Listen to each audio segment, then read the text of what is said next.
If you've got your raw footage and it's littered with outtakes, so when you've edited it, you've got lots and lots of cuts between two individual takes, here are 3 techniques to help you hide those cuts and give your video a more professional finish.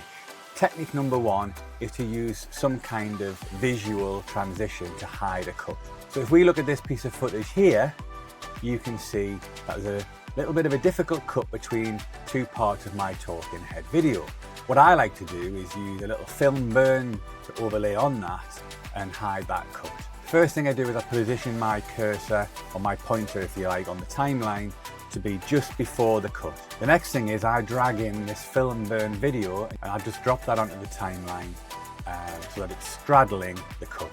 At the minute though, that completely obliterates the underlying footage, and so I want to make it a little bit semi-transparent. And what I've learned here is that under opacity, there's lots of different things you can set, but if we choose screen as the type of blend, it becomes semi-transparent, and then when we play it, you can see there that cut's hidden and it looks quite nice and cinematic. The second technique you can use is to do a zoom for emphasis. So actually, if I've got 2 cuts that I want to hide, and the thing I'm saying in between those cuts is quite dramatic or important, what I can do then is zoom in and then zoom out, and that hides both of those cuts. I've got my marker at the start, I've got my marker at the end where I've made the cut, and on that little segment in the middle, if I go to scale, I can zoom in, and then when I play that, you'll see that the first cut is hidden by the zoom in, and the second cut is hidden by the zoom out. The third technique is that you can use footage from a second camera or some B-roll.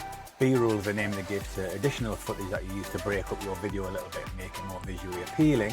You can hide 2 cuts. So at the start point where you cut to your B-roll or your second camera, and then at the end when you cut back to your main footage, that's 2 cuts hidden there as well.